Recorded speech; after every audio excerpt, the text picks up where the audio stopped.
Hey Gemini, so this is the relationships and connections section. This is where I'm doing a forecast for the next 2 weeks from the 28th of February, the new moon in Pisces, all the way through to the total lunar eclipse in Virgo on the 14th of March. So what I'm going to do in this short reading is look at your, I guess, potentials with romantic partners and intimacy, what's going on, how you can deepen it, how can you get more loving connection, how can you meet each other's needs and such.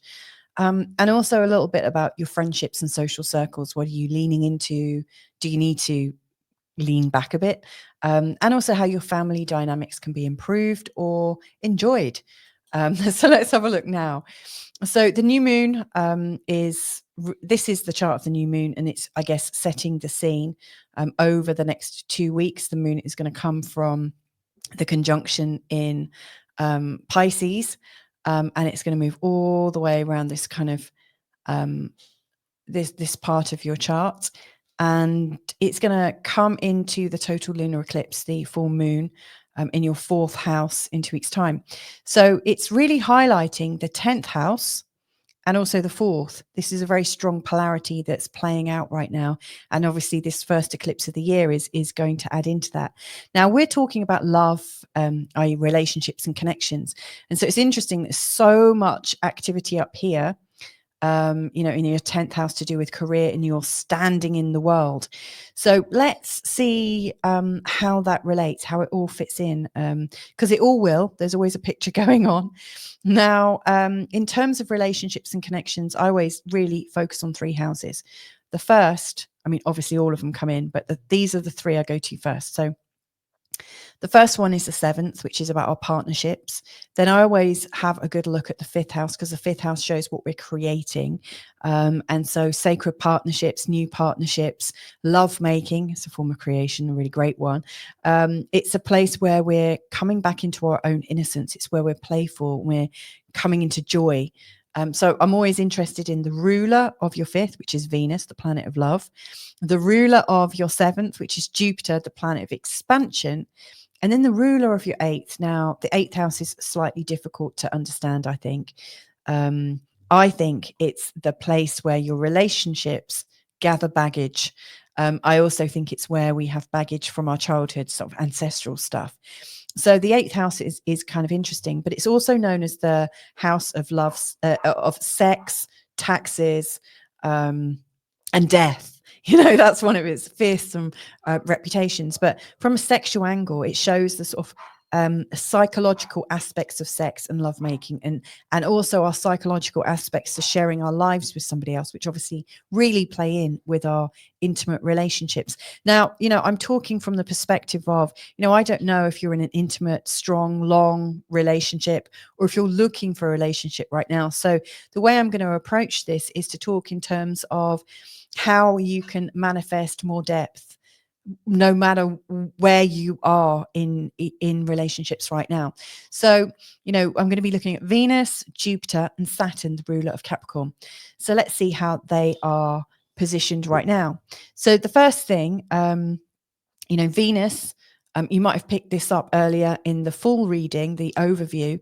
Venus is retrograde from the 2nd, and she's going to be going retrograde from Aries, which is currently in the 11th, back into the 10th, up here to do with your career. And then she's going to go forwards from the 13th of April.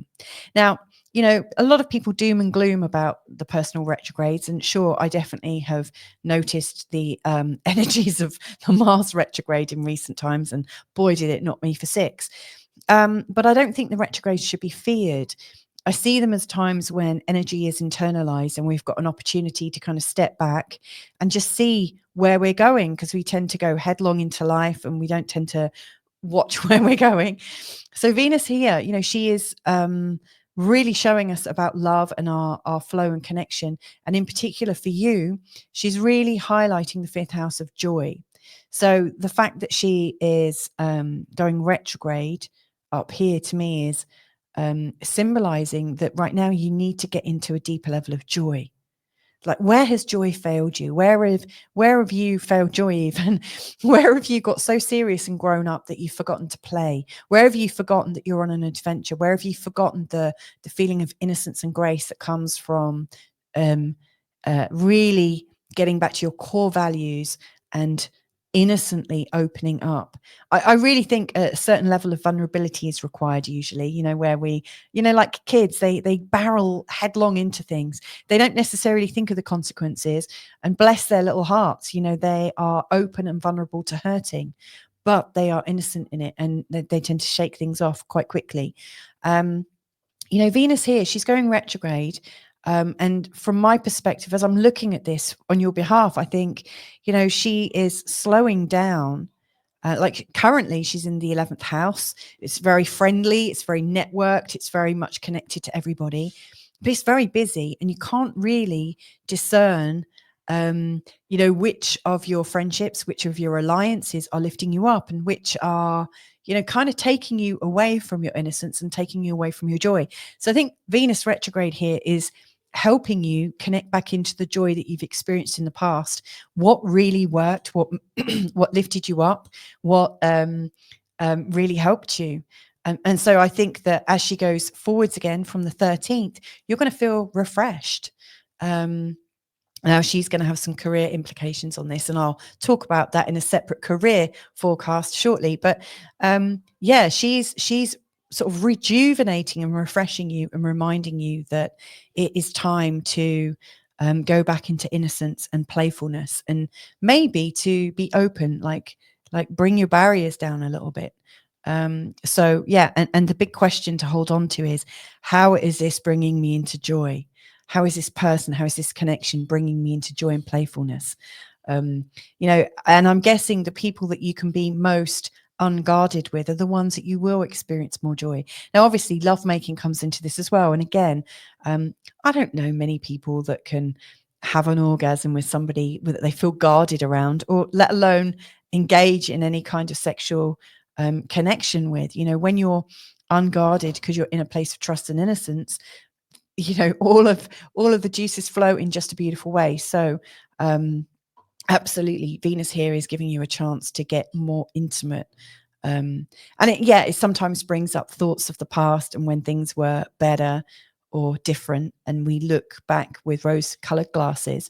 But I don't think that's a message for you to give up or to hate where you are right now. I just think it's information. It's helping you to see where you've gone off your path, and maybe gone into relationships and friendships with people that look good on paper, but maybe don't make you feel great. Maybe you feel a bit shitty, maybe they're not quite as energizing and enlivening as you'd like. So this is a good wake-up call. While she's going retrograde, she's also going to connect with the North Node and Neptune. Now, this is deeply romantic. She's already connected with them very recently. She went past them. So we're getting a good dose of this. We're going to get a third dose of it as well. So she's going back over it and she'll go forward again. But this Neptune and North Node conjunction is dreamy. It's, I think, a soul connection from millions of years ago. It represents something so strong. Sorry, I'm quite romantic about this. This is my tightest angle in my birth chart, this Neptune and North Node conjunction. So, this is opening us all up. But, Venus, who rules your lovemaking and who rules the start of a new relationship, she is connecting here. So it's like, to me, I feel like you're going back to the source of, what love is about. Yes, it's pretty strong.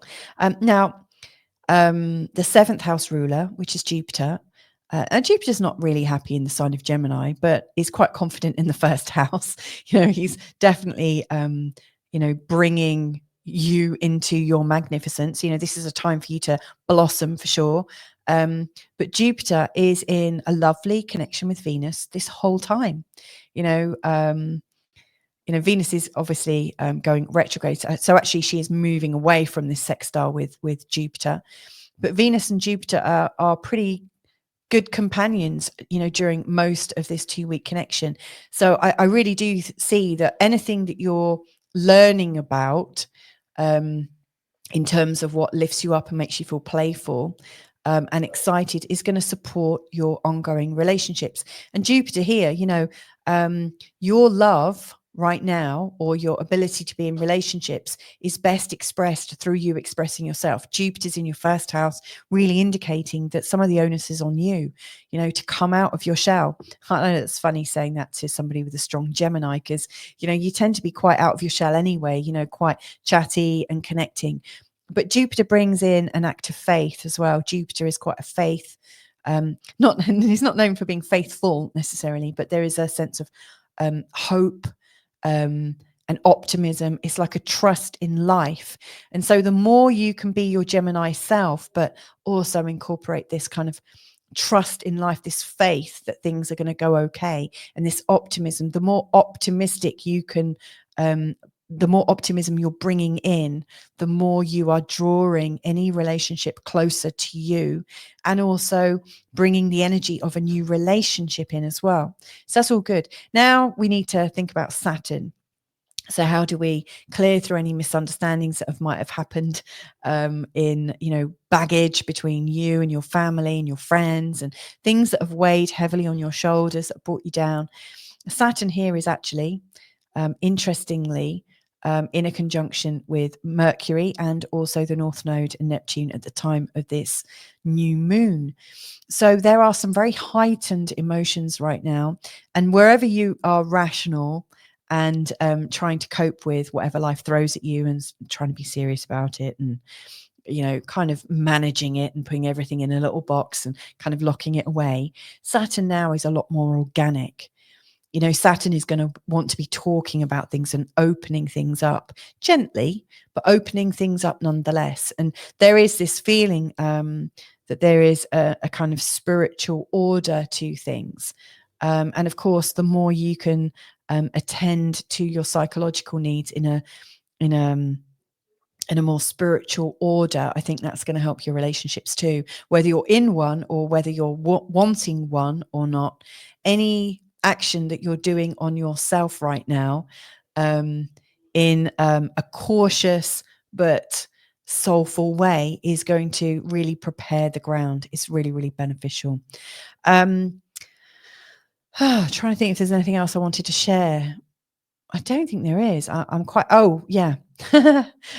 family and friendship. So Venus is going retrograde through here. So yeah, I mean, I do think you've got a lot of friendship stuff coming up, and it's probably quite overwhelming at the moment. There's loads of people coming in. Venus activates that. Her retrograde is almost taking herself out of the social aspects of life. You're probably wanting to slow it down a bit, and that's good. There's no problems with that whatsoever. I think that's to be encouraged, actually, because it will give you a full chance to connect in with yourself. But where this moon phase is taking you to this gigantic total lunar eclipse in Virgo, which, by the way, is going to be in opposition to Saturn, Neptune, and the North Node and the Sun. It is absolutely highlighting that anywhere in your life down here where you're being too rational, too commonsensical, too organized, and kind of like micromanaging everything, really what's going on is you've got this desire to be at a much kind of higher vibration and higher frequency, and Saturn is there, I think, to help you bring it in. So I just think everything to do with family, because this is where family lives, I think it's all going to come into sharp focus around the time of the total lunar eclipse. So if your family don't feel like they're working from the highest morals or the highest agendas, I think you're probably going to take offense to this. So I really encourage you to get into conversations with them now, like from this new moon in Pisces energy, where you're really thinking about like bringing your spirituality, your creative, intuitive self, and kind of standing strong in the world and saying, no, this is who I am. Because remember, it's in the 10th house. This is who I am. I am a soulful person. But like, how can you encourage that kind of energy and that kind of declaration in your family? The more you can open up those channels, I think the easier the lunar eclipse will be. So there you go. That's a little bit about your relationships and connections. Hope you found that useful. Let me know if you found it useful. I would really like the feedback. But anyway, have a great one and catch up with you real soon. Bye for now.